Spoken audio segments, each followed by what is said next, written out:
A gente tem o capítulo de Ezequiel 28, né? E o Eterno diz aqui o seguinte: ó mortal, né? Então ele usa ali bem Adão, filho de Adão. Diga ao príncipe de Tiro, assim disse o Deus soberano. Diga a ele, ó, Yud Re Vav Re agora juntou, e aí a gente tem aqui Yam Gaver, né? Ele vai continuar aqui, ele, ó, você foi tão arrogante, disse, eu sou um Deus. Sento-me entronizado como um Deus no coração dos mares. Posso que você não é um Deus, você não é um Deus, você não é um Elohim, você não é. E você também considera a sua mente igual de um Deus, ou seja, você se acha, não é? E aqui diz, ó, sim, você é mais sábio que Daniel. Olha isso. Em nenhum assunto oculto alguém pode se comparar a você. O assunto aqui, que está dizendo aqui, ó, é oculto. Tá vendo? Então, ninguém pode, num assunto oculto, se comparar a você. E ele continua aqui. Para sua compreensão astuta, você ganhou riquezas, acumulou ouro e prata em seus tesouros. Está vendo? O fato aqui dele ter tudo isso era justamente porque a intenção dele era essa aqui, dentro de um texto mais leve, dentro da Torá, no nível mais leve, e dentro de uma tradução ainda, lógico. E aí diz que sobre comércio, etc. Então, a sabedoria em si, o conhecimento em si, ele não tem nada a ver com a Torá. Não esse conhecimento, por exemplo, de você chegar numa mesa e querer falar de Kabbalah e querer falar das coisas da Torá sem você ter uma argumentação que a gente vai entender agora, daqui a pouco, né? Então, veja, a gente viu que a Torá é uma coisa só, que ela não precisa de muita... apesar dela ser difícil, aí a gente vai ver por causa dos níveis, esses níveis eles não podem ser alcançados somente através de um padrão mental. Ele tem que ser alcançado através de um padrão mental, espiritual, lógico, de entendimento, que vai englobar um todo. Se dentro da Torá, a linguagem da Torá, tudo vai gerar sempre a letra Re, que é o mundo dos cinco sentidos, então isso quer dizer que todos os seres humanos são um só. É uma coisa só. A alma que está dentro de você sou eu, a alma que estava dentro de Adão se dividiu, e nós, quando entramos nesses discursos, nessas discussões, nessas conversas, etc., a gente está ali brigando como se fossem os nossos próprios pensamentos, um falando contra o outro, querendo provar algo sempre com a argumentação de que o melhor caminho é o caminho da sua consciência. O melhor caminho é o caminho que ele escolheu. O melhor caminho é o caminho que ele está seguindo agora. E assim foi durante a história de toda a humanidade. Imagine quem estava lá na corte do faraó e servia o faraó, sentava nos melhores banquetes, enquanto tinha outras pessoas que estavam em outros aspectos. Por exemplo, o próprio Moshe, que esteve ali um tempo e depois decidiu não estar. Ou outros também que saíram com ele, toda uma forma de entendimento disso. Naquele momento, a religião realmente do faraó era a religião que todo mundo falava, como que esse Deus ele te mantém nesse aspecto imponente. E dentro dessa configuração, há da gente parar para pensar, como pode isso? Se esse homem está nesse status, ele está dentro dessa configuração espiritual, como pode o próprio Eterno agora mandar um Moshe, que agora virou, né, saiu desse aspecto aí de príncipe do Egito, e agora volta apenas como um homem com cajado na mão, vestido com uma roupa estranha, juntamente com seu irmão, um tinha 80 anos, outro 83 anos, aquelas histórias que eles têm 40 anos e são jovens, aquelas da Disney, tudo aquilo ali é uma ilusão. Então, veja, dois senhorzinhos de idade, com uma bengala na mão, eles vão perante o faraó nunca prende eles, existe ali umas mágicas, um joga um cajado daqui, outro dali, um transforma, né, areia em piolho, e aquela coisa toda. E a gente vai vendo essa história se desenvolvendo. Dentro disso, tudo que está escrito na Torá é só a letra Re. É só a letra Re. Isso não significa que a letra Re também ela não tenha dois aspectos. Existe um Re de Biná, e existe um Re de Malhut. Por incrível que pareça, esse Re de Biná e o Re de Malhut, apesar de serem as mesmas letras, elas têm um poderio, uma diferença na sua descrição. Mas a pergunta que nós devemos fazer é a seguinte: todos nós temos uma alma, sim. Então, nós todos não teríamos que entender a Torá com a alma? Sim. Por que não entendemos? Porque sempre nós nos colocamos nos lugares das pessoas certas, porque sempre achamos que as nossas argumentações são as melhores, em contrapartida com as pessoas que a gente acha que é pior. Por quê? Porque também nem todo mundo entende a Torá. É uma pergunta. Porque algumas pessoas dão as suas vidas por algumas religiões, um homem-bomba que se explode, ou algumas pessoas que falam que Deus não está agindo porque as pessoas rezam um pouco. Deus precisou da nossa reza para criar o mundo? Em que dia você rezou para Deus manipular alguma coisa? É um pouco egocêntrico isso, não é? Imagine um grupo de pessoas se reúnem e começam a rezar, e aí eles vão mudar a história porque eles desejam e eles acham que isso é certo. Eles acham que isso é certo e eles vão mudar a história porque eles acham que Deus não está agindo porque eles rezaram pouco, porque fizeram pouco jejum ou porque sei lá. Então, exatamente esse é o ego do ser humano. Sempre tudo que vai acontecer depende dele. E tudo que está ao entorno dele depende dele manipular alguma coisa. Ele pode fazer o que ele quiser, né? Rezar, ou sei lá, o que ele quiser imaginar, ele pode fazer. Mas, na verdade, não é assim que funciona, e a gente sabe que não é.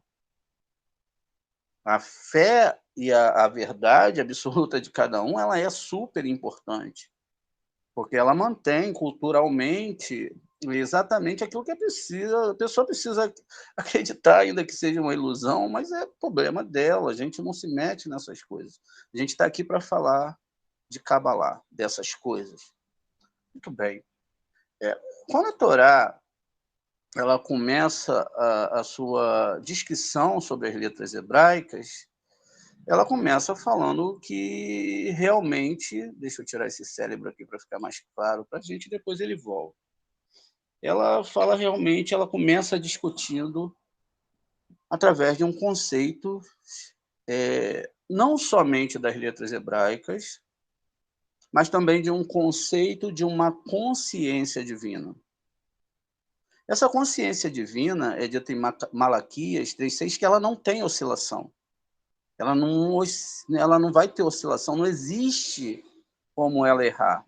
Por exemplo, Deus reencarnaria, ele já se tornaria um ser dual, que tem um cérebro e que teria oscilação.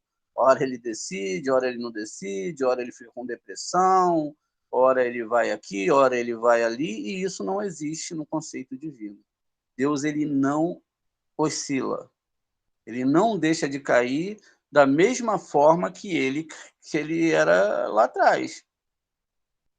Ele é a mesma coisa, os mundos foram criados, existe um equilíbrio natural no nosso planeta para que a vida exista e ele manteve isso. Isso foi criado para que o ser humano pudesse reconhecer e entender essa Torá. O assunto sempre da Torá foi estudar a Torá. Nunca foi criar religião, nunca foi subir em cima de montes, nunca foi criar, sabe, tudo aí que a gente vê das piores formas de se entender a Torá. Nunca foi isso. A Torá ela sempre falou de um consciente, de um único consciente verdadeiro, mas ela também desenhou dentro dela todas as possibilidades. Todas as possibilidades que, através de uma programação, poderia existir segundo o programador. E o programador, ele inseriu nesse programa que a responsabilidade em te doar todas as coisas seria dele. Mas a responsabilidade em administrar aquilo que está na sua mão, ou até aquilo que, para ser mais exato, é o que a Torá discute, a internalidade, era a obrigação sua. E aí é assim que começa a Torá, dentro dessa obrigação, dentro dessa administração e dentro de como ela se daria. O emocionalismo humano já foi desenhado dentro da Torá. Quando a Torá é construída, ela fala de 3 personagens que descendem, né, de Abraham e de Sará, que a gente vai falar um pouco sobre isso, mas que tudo isso era algo que a gente tinha que observar com mais cuidado. Com isso, a gente entende que a Torá ela foi feita em 2 aspectos. Por isso que a Torá ela começa com a letra Beit, porque ela tem 2 aspectos. Ela tem um aspecto superior, que é quando a gente começa a avançar para esses mundos maiores. Então, esse aspecto superior, ele é divino. Ele é divino. Então, ele tende a ser maior do que o aspecto inferior. Então, esse primeiro aspecto aqui, ele é superior e ele é divino. E ele tende a ser maior do que o aspecto inferior. Mas como o aspecto superior traria para o aspecto inferior essas ideias e como essas ideias se dariam aqui nesse aspecto inferior? Como que isso tudo aconteceria? Como isso seria desenhado dentro desse aspecto inferior, que é onde nós estamos? Veja, na letra Beit, esse aspecto inferior, que é chamado Malhut, ele é muito maior que a parte superior. Tá vendo? Ele é bem mais amplo, porque é o que nós fazemos todo dia. Nós desejamos muito mais os aspectos desse mundo do que os aspectos do mundo superior. Se nós realmente, ou será, também estou falando assim, abrangentemente, eu não conheço a vida de cada um, não posso falar assim, mas vamos falar como humanidade. Se nós realmente almejássemos o superior, o que é o superior? O eterno, e conhecêssemos esse mundo superior, logo todo mundo inferior estaria espelhado por essa realidade. Qual é a realidade? A realidade é da letra R. Uma coisa só. Toda vez que eu ataco a Torá, toda vez que eu ataco a forma da Torá existir, isso vai criar em mim algo antagônico à Torá. Ou seja, não, eu preciso rezar mais. Não, eu preciso fazer jejum. Não, eu tenho que ir lá e resolver as coisas com as minhas próprias mãos. Foi isso que aconteceu a história toda.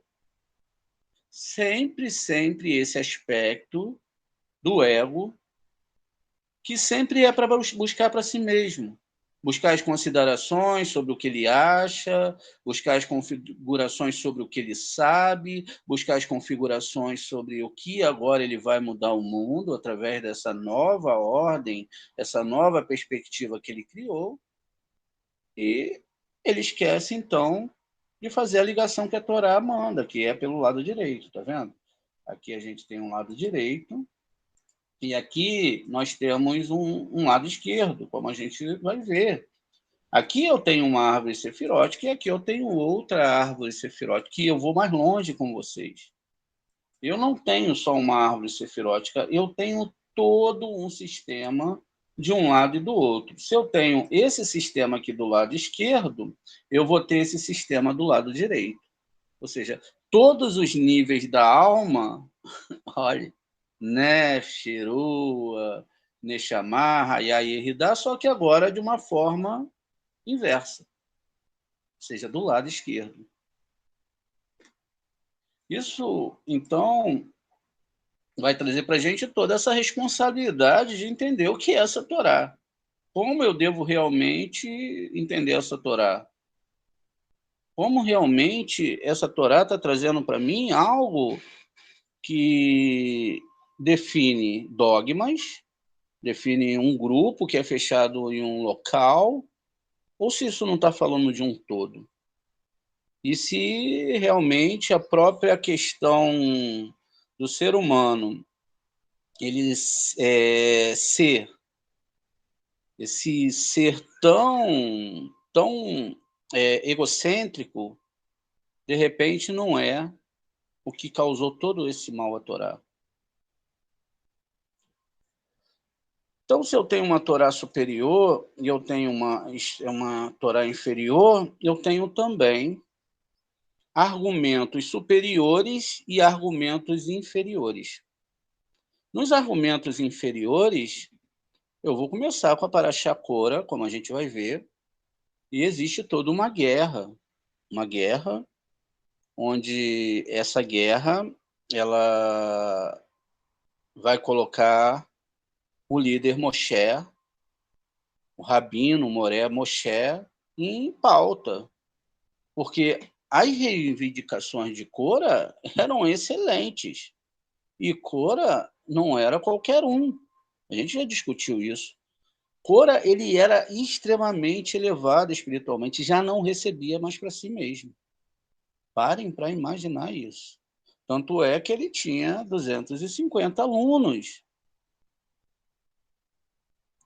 Mas ele, ainda que dentro do caminho que ele queria escolher, ele decidiu que Moshe estava errado. Um aluno discutindo com seu mestre. E foram assim que surgiram as religiões. A argumentação que existia entre a escola de Hillel e Shammai era uma argumentação por amor aos céus. E nunca uma argumentação intelectual. Você nunca vai ver um cabalista de verdade mesmo, sendo chamado para mostrar intelectualidade ou que sabe mais ou menos para nenhum programa de TV. Não vai mesmo. Talvez, se esse aluno não for muito, não depender muito financeiramente, ou não querer vender produtos, ficar rico, ele nem vai para esses assuntos. Ele sabe que toda discussão ali é egocêntrica. Vamos reunir um pastor, um padre, não sei o quê, vamos discutir as suas religiões, quem está certo, quem está errado. Não é um assunto que vai se discutir por aí. E você também, que é cabalista, não vai fazer isso. É lógico que você tem a sua autodefesa, se alguém quiser insistir em te converter ou qualquer coisa, você pode argumentar, mas o melhor seria você virar as costas e deixar a pessoa falando sozinho para que você não possa humilhar a pessoa, na verdade. Porque a intenção não é humilhar ninguém, é a Torá humilha. Não é a gente que humilha, ela humilha. E o que acontece dentro dessa questão? É que essa discussão já é muito antiga. E a gente já falou sobre isso, a gente vai falar também no curso de hebraico, sobre os caracteres pictográficos do hebraico, e todo um sistema de entendimento do que está sendo falado ali, através do desenho, porque o desenho ele também faz parte da comunicação humana. Por isso a Torá ela é ampla, porque ela se mantém dentro dessa comunicação. Sefer, Sipur, ou seja, ela se mantém dentro dos caracteres porque ela tinha que deixar essa informação. Ela não podia simplesmente escrever re, até o final, ela tinha que deixar essa informação, porque ela sabia que o que ia ser discutido dentro da mente humana ultrapassaria todos os parâmetros.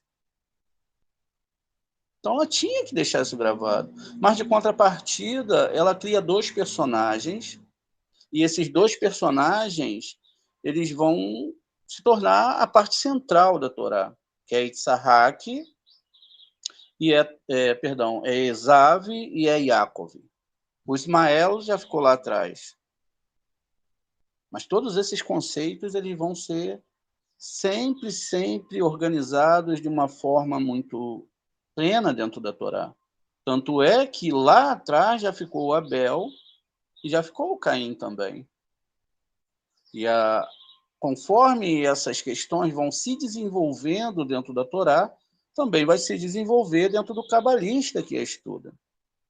E quando nós entendemos, então, que os personagens ali descritos não são dois personagens de si, mas são duas realidades espirituais que tentam moldar toda a história através do seu entendimento do meio que ele vive. Dos interesses pessoais que eles têm. Porque os interesses sempre vão ser pessoais, sempre vão ser dirimidos por aquilo que você expõe de dentro para fora. Isso é a questão. E quando esses dois personagens, que não são personagens, são duas questões espirituais, se manifestam, é lógico que eles vão ter a sua lógica. A gente está vendo uma letra beta e uma letra beta. Vejam, o som é o mesmo, o que muda é a forma. De um lado, eu mando e recebo tudo através da inclinação para o lado direito. Então, tudo que eu vou fazer vai ser sempre pelo lado direito, ainda que o lado direito ele tenha um conceito de ter que caminhar pelos dois lados, não pelos dois lados, mas pela parte central da árvore da vida. Então, veja, de um lado eu vou por Esav e de outro lado eu vou por Yaakov. Essa é a grande diferença. O Esav, a gente vai botar o cérebro aqui agora, e na segunda parte dessa aula a gente avança mais um pouco.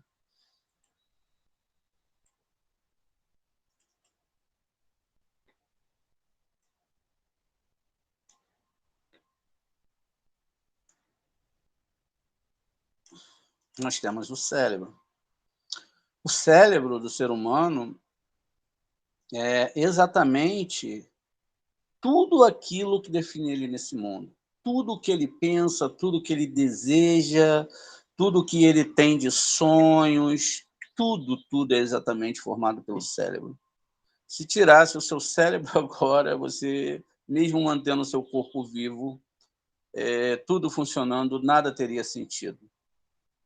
Nada, absolutamente nada teria sentido. Porque você não enxergaria, não ouviria, etc, etc. Exceto se você entrasse no mundo da alma e de lá você teria um novo aspecto da realidade. Então, toda a Torá ela está discutindo tudo isso aqui exatamente. Veja, lado direito da árvore sefirótica, lado esquerdo da árvore sefirótica, e a parte que divide ali é a parte central. Quando a gente cria a árvore sefirótica e todo o sistema planetário, é tudo aquilo que o cérebro pode julgar, e é tudo aquilo que o cérebro pode entender. Sem esse cérebro, você não entenderia nada. Parece até que às vezes existem pessoas que têm uma dificuldade maior para adentrar nesses mundos e não têm uma consciência tão grande de tudo isso. Quando a gente volta para alguns midrashins e alguns cabalistas falando ali do sistema de Caim, que eles eram homens do cérebro esquerdo. Os homens do cérebro esquerdo eram aqueles que tinham sonhos nesse mundo.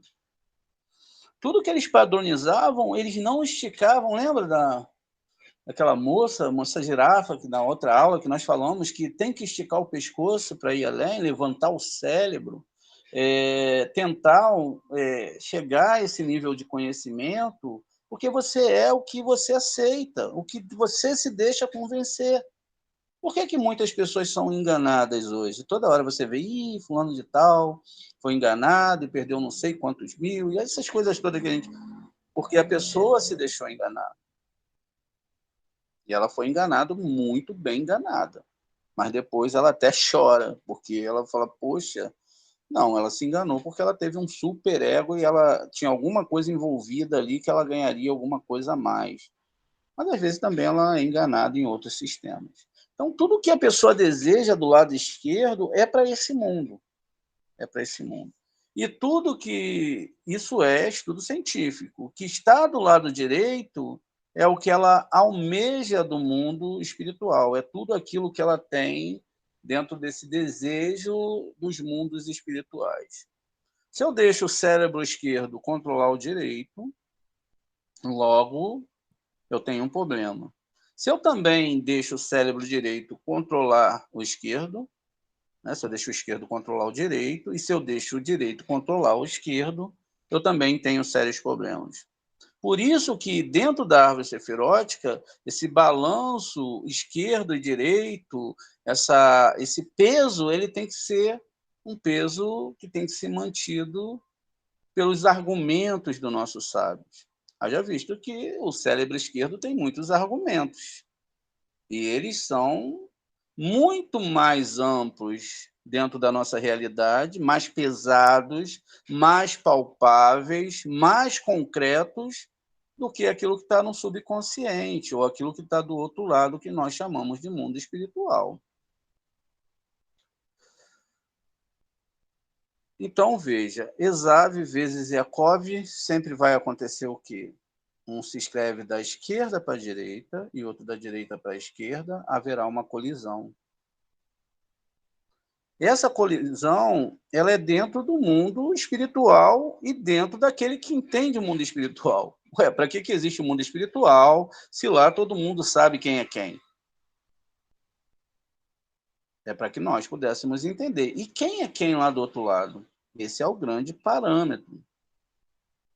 Quando nós, seres humanos, né, eu estou falando isso em cima de palavras de pessoas que eu ouvi essa semana, achamos que nós estamos numa guerra espiritual, achamos que alguma coisa está fora do aspecto do que Deus quer, achamos que nós podemos controlar, não através da nossa interioridade, como a gente vai ver na próxima aula, as coisas de uma forma equilibrada, respeitando também as pessoas que estão desequilibradas, isso é importante, a gente vai chegar ao que nós conhecemos como Bíblia traduzida aqui hoje, ou seja, o cérebro esquerdo sempre vai imperar. Mate o outro, o faça como o rei Davi, arranque a cabeça de Golias, Deus matando uma multidão, porque Deus está comigo, se prepare que você vai para o inferno, e todo esse show de horrores aí, porque eles conhecem a Torá do cérebro esquerdo. Não conhecem a Torá do cérebro direito. Quando a gente vê o nome Cora, dentro do aspecto da Torá, a gente está vendo um sistema de letras hebraicas e que não está falando nada mais, nada menos do que os mundos superiores.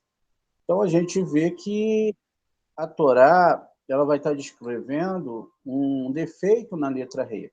A gente viu que a letra Re era um todo, que essa letra Re ela foi interpretada dentro do nosso mundo dos cinco sentidos.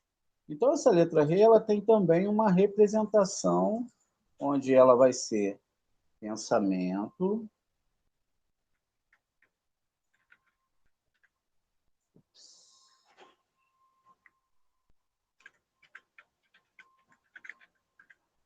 a gente tem um pensamento, que está na parte superior, veja, como a letra Beit, Então, a gente tem um pensamento, a gente tem a fala, depois que o pensamento sai, a gente transforma ele em palavras, e a gente vai ter a ação. Então, quer dizer que aqui também está descrevendo os mundos espirituais, né? Pensamento, fala e ação. Ou seja, muitas vezes a gente vai agir dessa forma aqui, ó. A gente vai, tá vendo? Aqui é uma letra areiste, cuja a perna ela foi além do que tinha que ir, e ela acabou tendo que ser criada para criar as forças impuras e alimentar as forças impuras. O desejo de receber para si mesmo. Então, aqui ela é a letra CUF, tá vendo? Se eu tiro, ela é a letra R de novo. Olha, se eu levanto boto ela aqui em cima e diminuo, eu já tenho uma letra R, tá vendo? A letra R, que é essa aqui. Aqui eu não tenho saída para o meu pecado, tá vendo? Ou eu posso tirar, eu tiro todas as duas letras, e aí eu vou ter que... Não existe aquele iud menor que está ali embaixo, da letra R, e aí eu tenho aqui uma letra reis. Então, tudo isso é uma configuração que eu vou ter dentro da Torá, tá vendo? Eu tenho a letra reis. Na verdade, eu sei que é a letra rei, eu sei que é a letra rei. Então, ela pode ser definida por esses aspectos, ó. Então, pensamento, fala e ação.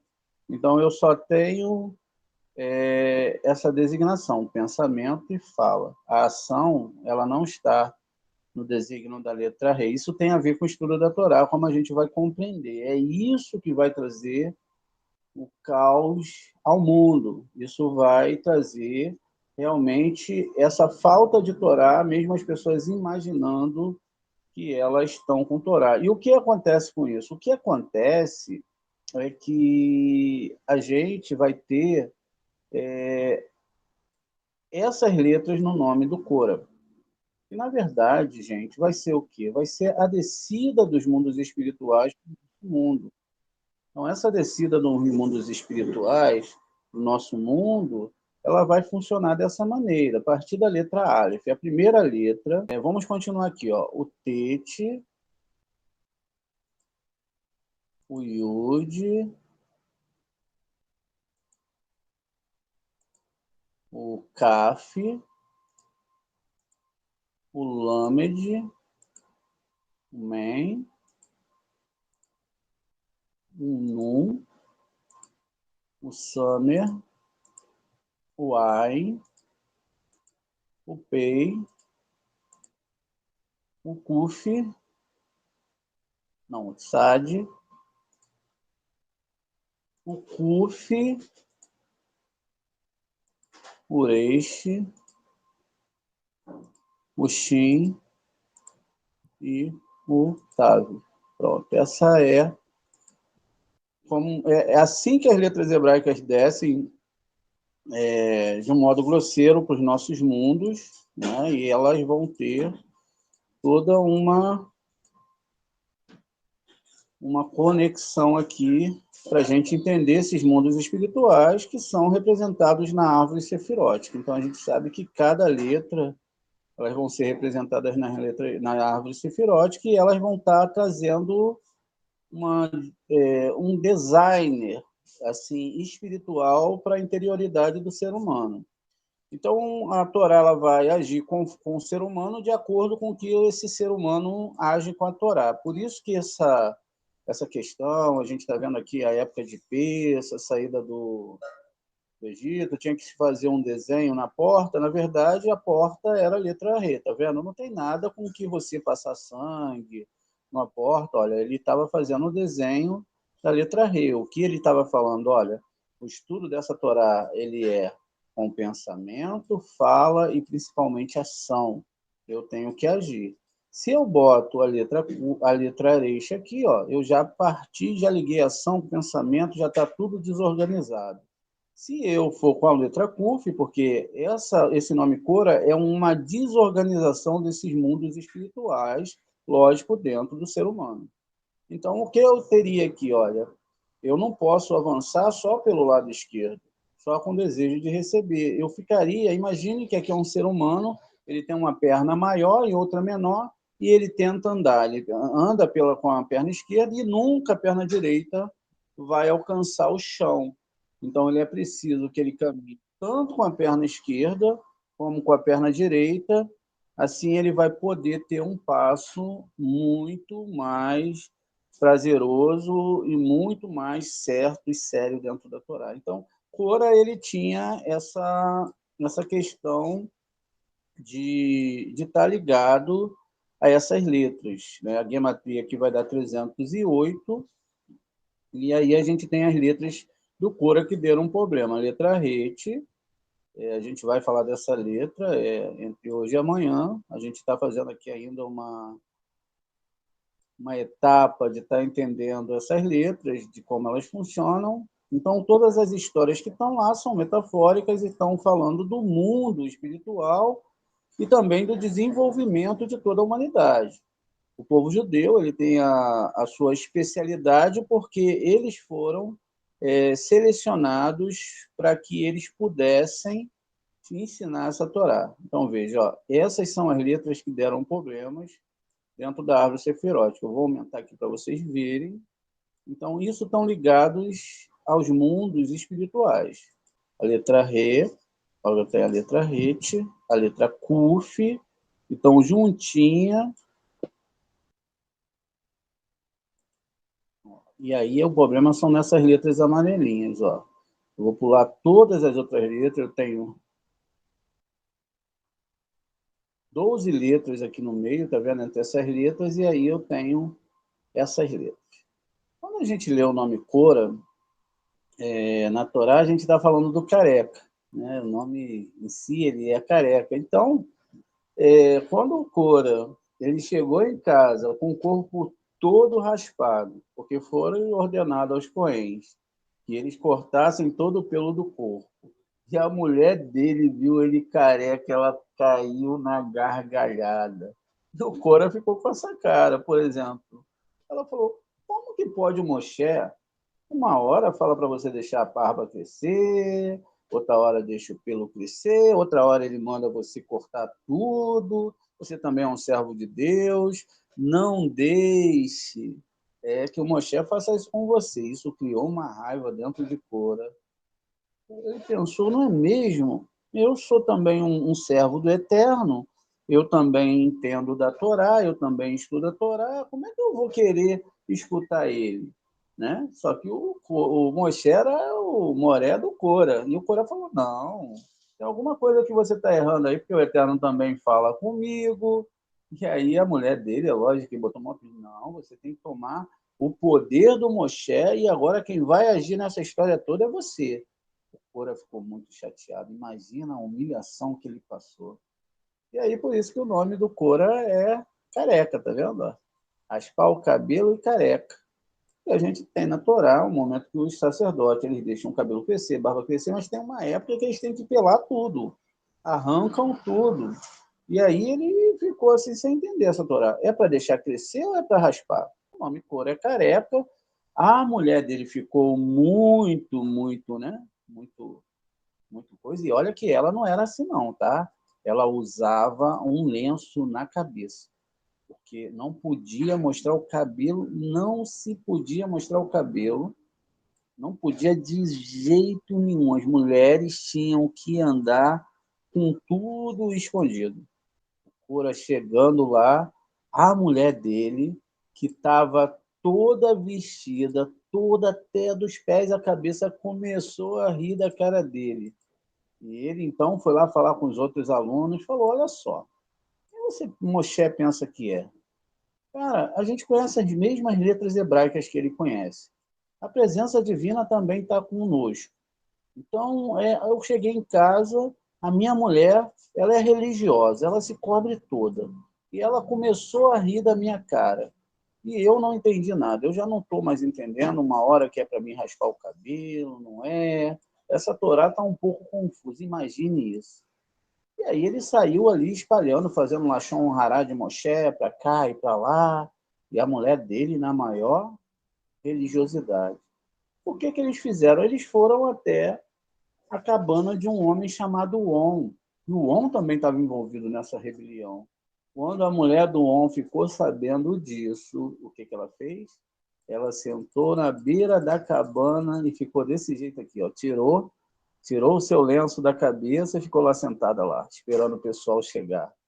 Quando eles chegaram, aquele pessoal, aqueles líderes religiosos que eles não viram ela sem o cabelo coberto.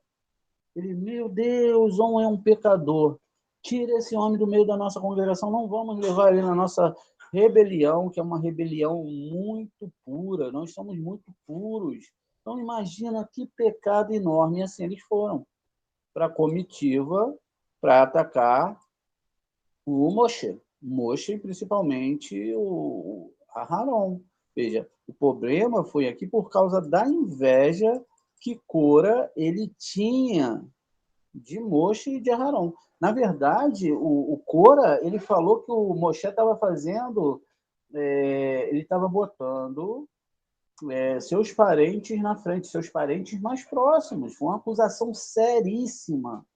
E aí o Moshe ficou muito chateado, porque ele não estava fazendo isso. Né? Ele não estava fazendo isso, ele não estava favorecendo seus familiares. Ele estava fazendo como que a árvore tinha que ser. Mas o Cora não achou isso. Logo ele arrumou um pessoal, ele foi falando mal do Moshe, e todo mundo ficou ali, preocupado, vendo tudo aquilo. Além de ser careca, também essa palavra pode... Também a palavra geada, gelo, cristal de gelo, geada da noite. E gelo, olha aqui nós temos aqui o gelo. O gelo, na linguagem da Torá, é o lado mal, o lado frio. É o lado que também vai gerar o laço. Então, veja, o problema começou aqui embaixo. A letra rete, não é? Ela está lá de cima, ela é um mês do ano, e ela está lá de cima olhando, e aqui embaixo começou a dar os problemas aonde? Nos tubos divinos. Olha, os tubos divinos ficaram tudo fechado e o problema começou aqui, ó. Letra Kuf, onde Biná não transferia para Hesed, Hesed não transferia para Tiferet, entupiu, ficou congelado. E aí o que aconteceu? A letra Ret, né, que está aqui juntamente com a letra Kuf, elas tiveram um problemão, porque tudo ficou congelado. Veja só isso. O mundo parou. As águas divinas não desciam mais. Imagina que problema sério. Porque quando a gente tem uma água descendo num tubo, e for um local muito gelado, e essa água gelar, imagine, dentro do tubo, debaixo da casa, se não tiver um aquecimento, é um problemão. Então, talvez a pessoa tenha que fazer uma obra imensa na sua casa. Tenha que tirar todos os tubos. E era isso que o Cora estava fazendo. O Cora ele estava congelando a descida da divindade. Porque na cabeça do Cora, ele pensou assim, olha, eu sou uma pessoa, sou um tzadik. Tá, Moshe é tzadik, o Aharon é tzadik, mas eu também sou tzadik. Então, que história é essa de eu não ser o sumo sacerdote? Que história é essa? Da onde Moshe tirou que eu, mesmo sendo desse tamanho, Moshe não ia me botar como líder em Israel? Eu já estou, tá, eu vou lá no templo, eu desmonto, eu monto tudinho, eu sei fazer isso. Mas não, eu quero que a árvore sefirótica fique diferente. Eu quero que ela seja mudada. E aí ele quis inverter os locais. A Torá ela é cheia de nuances. Então, o Aaron, que era do lado direito, ele queria que passasse para a esquerda. E ele queria ficar no lugar do Moshe. Não, Moshe, sai daí, eu fico no seu lugar. A gente transfere todas as tribos agora, cada um vai assumir o seu lugar. Porque isso que você está falando aí, isso não vai dar certo. O Moshe se jogou com o rosto no chão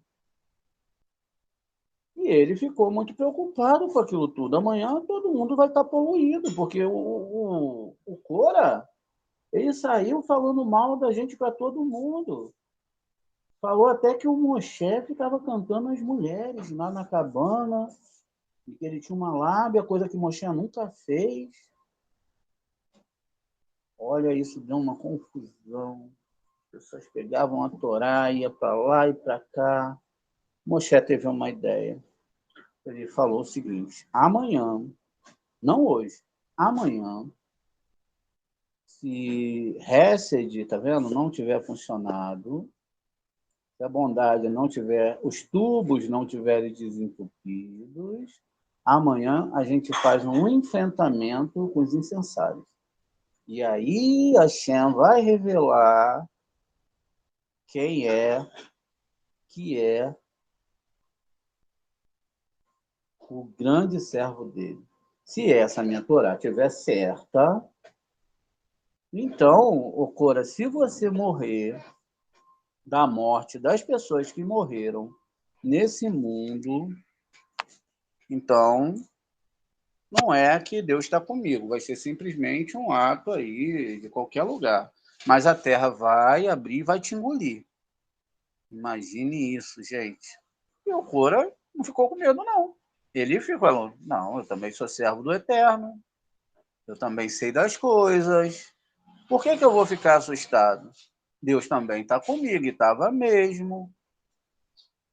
Então, realmente, eu que sou que vou mandar aqui nesse lugar, vou organizar tudo novamente. Eu vou organizar todas as coisas novamente, porque aí o Moshe, ele não vai mais ter essa história de ficar mandando as mulheres, como a mulher de On, que ficou lá, sem a cobertura na cabeça, na porta da tenda. Imagine, nem uma peruca ela botou. Então, veja isso. Ela não estava com a vestimenta correta.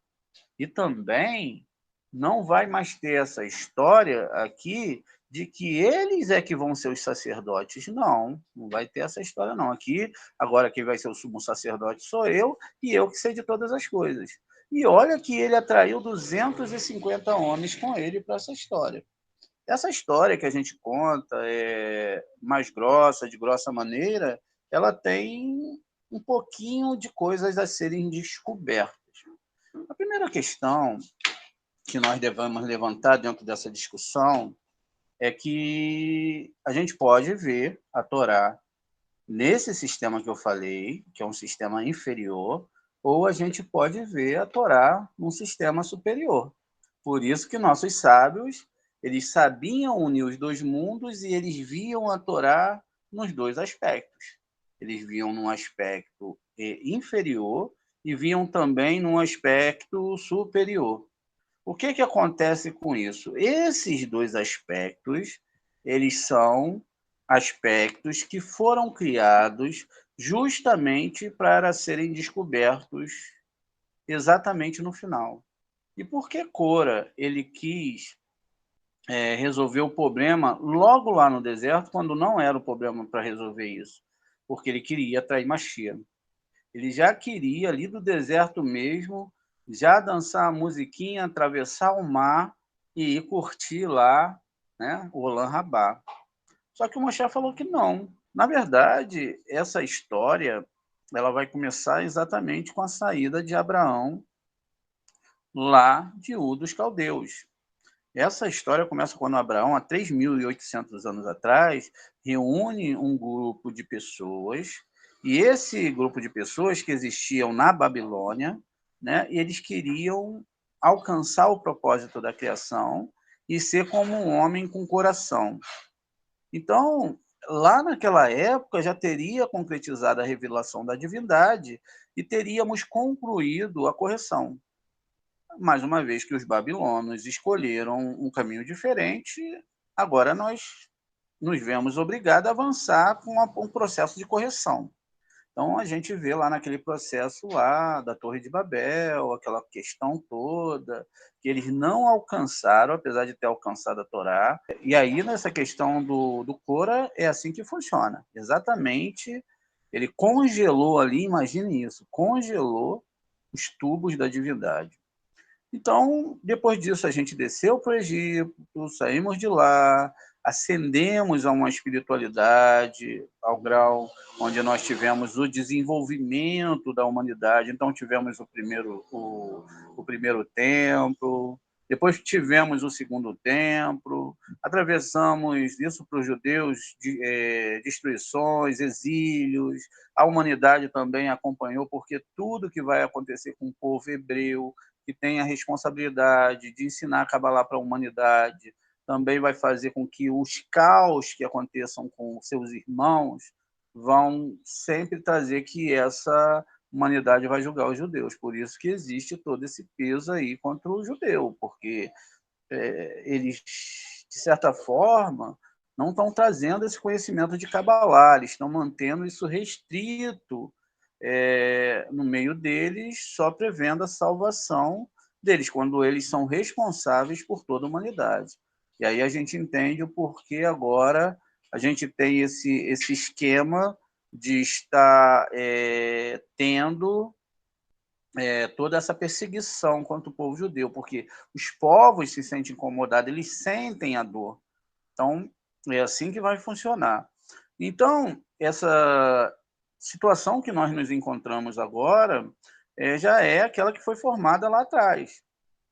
Mas só que hoje a gente não tem mais para onde ir. A gente não tem mais como escapar de tudo isso, porque nós já cobrimos todo o globo, já descobrimos, né, tudo que tinha que descobrir.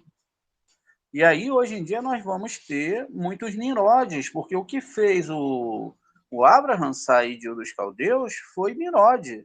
Ele reuniu outras pessoas e falou que aquele sistema do Abraham não era correto. Que história é essa de entender a Torá dessa forma? A Torá era um livro para abençoar nesse mundo e não era um livro somente para posteriori, não era um livro de tratamento, era um livro, não, que era para te dar tudo nesse mundo. Imagine isso. Se Deus ele não daria tudo para você nessa vida, então todas essas coisas foram sendo definidas dentro da lente do ser humano, e dentro da lente desse ser humano, do cérebro, como a gente viu, ela foi se desenvolvendo.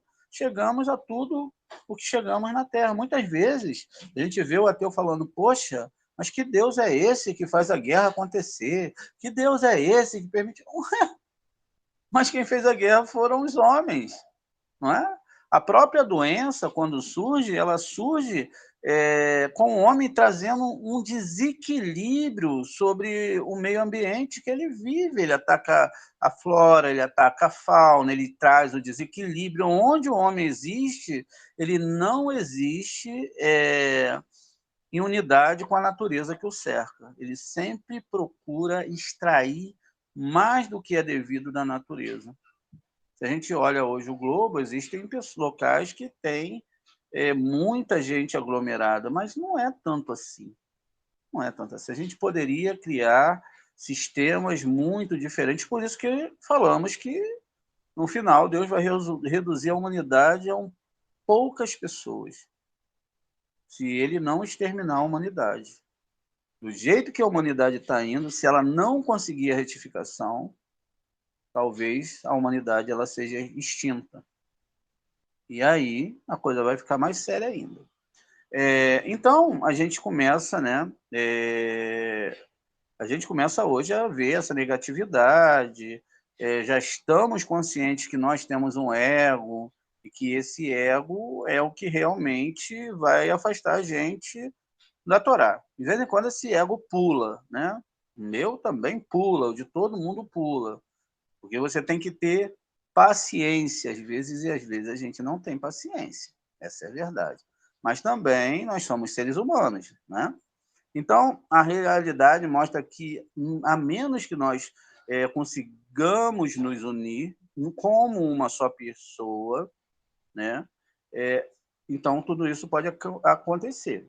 A natureza vai reagir, porque a natureza é Deus também, em um certo aspecto, é Elohim, e a natureza ela vai reagir.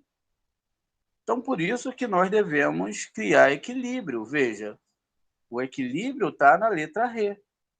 Fala, pensamento e ação. Nós todos, principalmente os cabalistas, porque se a gente não consegue juntar 8 bilhões de pessoas, a gente consegue reunir um pequeno grupo que vai disseminar, pelo menos, esse equilíbrio.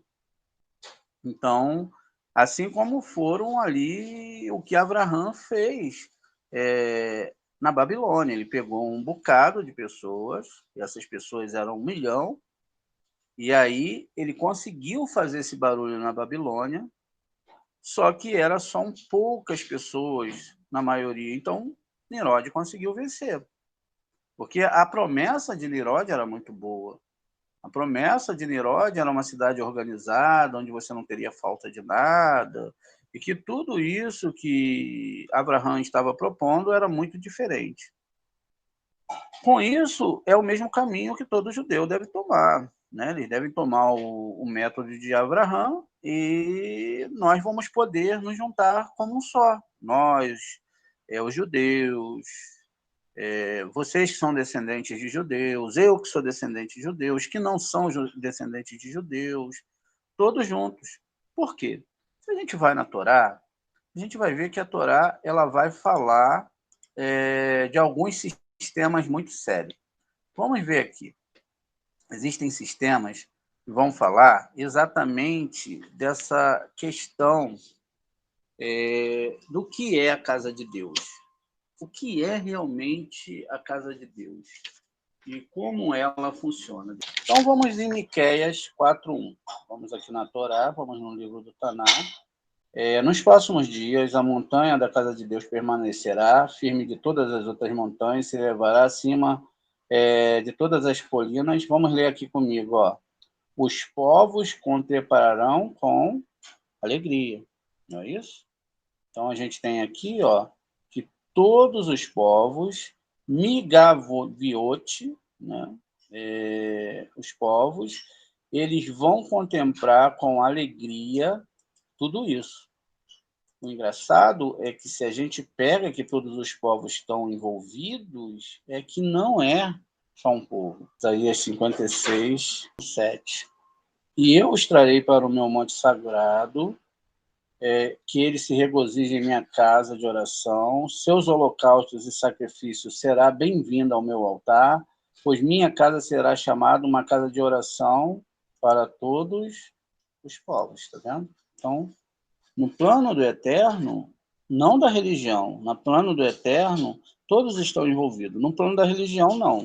Você está envolvido se você seguir os dogmas que eles estão colocando e não os dogmas de Abraão. Então, a gente vê que esses dogmas eles não foram suficientes durante toda a história, nem, e agora eu vou pegar, não sei se eu falo, mas nem para defender Israel, nem para defender os povos, nem para tirar ninguém do seu ticum, porque a gente vai entender isso. Então, a gente tem esse desafio agora no final, né? Através da união entre todas as pessoas. A questão é a união entre todas as pessoas, porque as pessoas entenderam errado o nome Yehudi, Israel. A palavra Israel é Ishael, todo aquele que é direto a Deus. E judeu é unidade, é unir, é estar junto, é estar juntos para consertar, é ser garantia mútua para o seu próximo. Então, muitas pessoas vão esperar um Messias, ou podemos tomar um método da cabala, ou você espera alguém para te salvar, ou você começa a fazer o trabalho agora. A gente viu que todos os Messias que chegaram só trouxeram problemas para a nação de Israel, desde a queda do segundo templo,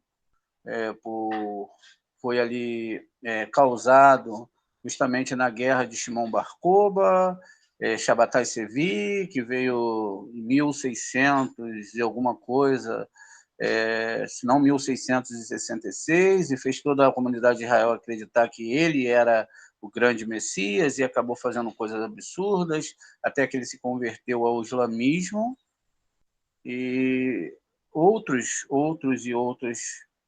pessoas que se diziam Machis não eram.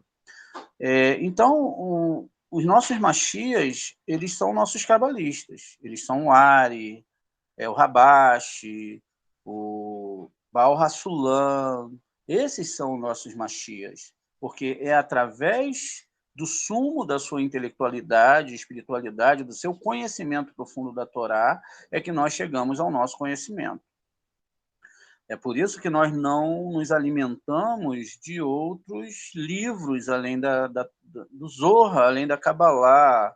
Nenhum novo método, nenhuma nova intelectualidade, ela pode trazer para a gente aquilo que só a Torá vai trazer. Isso não quer dizer que eu não devo avançar no meu conhecimento de uma forma geral, para que eu possa ter o conhecimento para discutir com as outras pessoas e mostrar que essa Torá é muito superior. Mas também eu não posso me deixar influenciar e invadir por tais dogmas. É assim que funciona. Então, a gente sabe que da mesma forma que somente uma mão cheia saiu de lá, de Ur dos Caldeus, somente uma mão cheia da humanidade vai escapar disso tudo, do mundo do ego, e a coisa vai ficar séria. Então, nós temos duas maneiras de avançar, através do Zohar, através do livro do Zohar, estudando o que o Ari deixou, juntamente com o Baal Hassulam,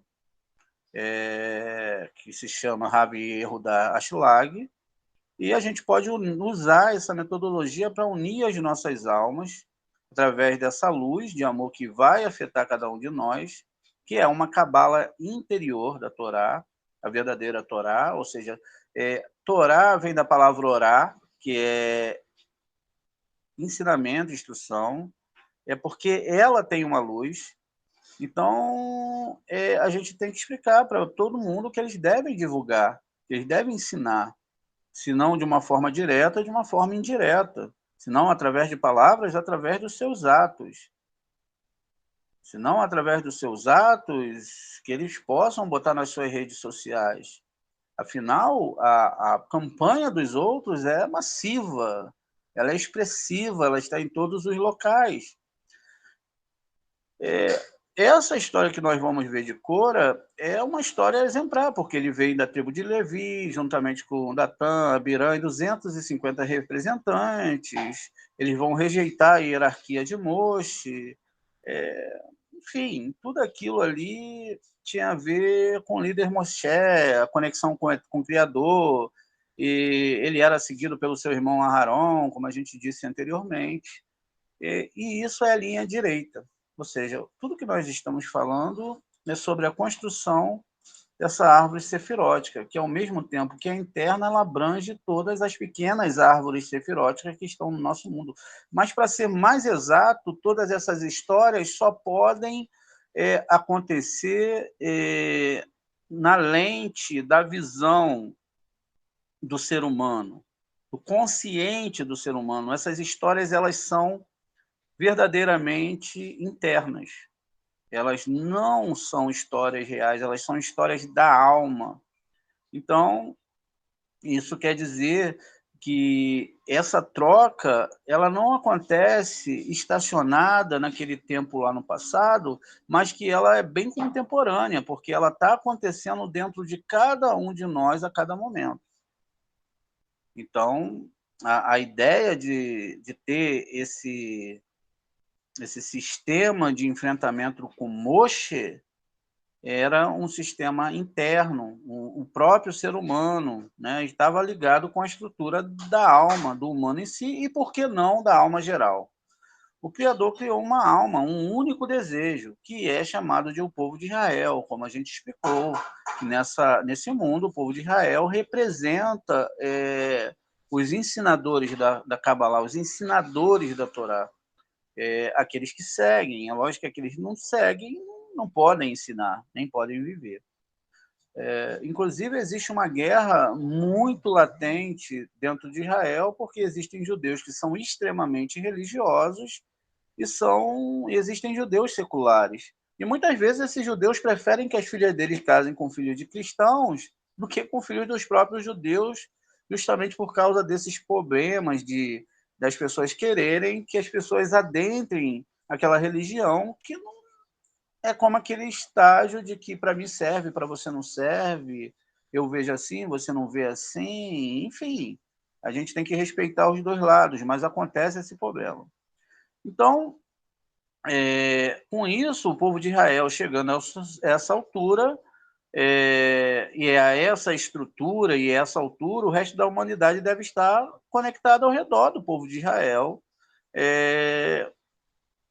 e ali o povo vai se reunir junto com ele e vai dizer, né, que a gente não vai querer seguir uma ordem diferente e que a gente tem que estar todos nós conectados. Imagine, então todos nós vamos ter que estar conectados.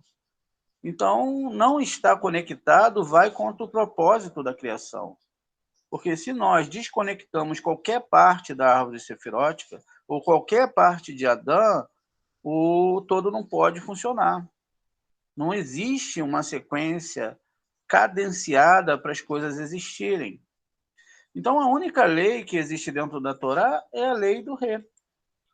A primeira lei do rei, a gente tem a Tauba, 5 mandamentos de um lado, 5 mandamentos do outro, amarás ao Senhor seu Deus acima de todas as coisas. Na segunda tábua, amarás o seu próximo como a ti mesmo. E aí, veja, é um mandamento para cá e um mandamento para lá. E todos esses mandamentos, eles têm que se tornar real. O que é amar o próximo como a mim mesmo através da minha lente? Então, essa é a responsabilidade que nós temos que ter. O que é amar de verdade? O quanto eu me amo? E o quanto eu devo amar o próximo? Essa é a grande regra da Torá. Ninguém vai poder sair dessa regra. Então, essa mesma regra é que vai induzir essa ligação, essa conexão entre nós. E aí, ela é uma regra, né? Um crawl, mas ela também é coletiva. Ela não vai poder ser feita só por mim. Também não vai poder ser feita só por você. Ela tem que ser feita com o todo. Então, é dentro desse todo que nós vamos construir esse CRI, que é chamado de vaso. Esse vaso comum, que é agregado a mim, mas também o meu agregamento com outras pessoas vai fazer um único vaso. E aí é que a luz do Criador vai aparecer. Então, nosso único meio de ser como um homem, acabar com toda essa divisão intelecto espiritual, nos tornarmos um homem com um coração só. Ou seja, sermos garantia mútua. Então, essa conexão vai ser tal como a gente estava lá quando recebeu a Torá. E assim nós, as criaturas, alcançaremos a revelação do Criador. Somente dessa forma é que a gente vai conseguir alcançar esse coração único e verdadeiro. Isso significa que a salvação ela nunca poderia ser individual, mas ela sempre vai ser coletiva.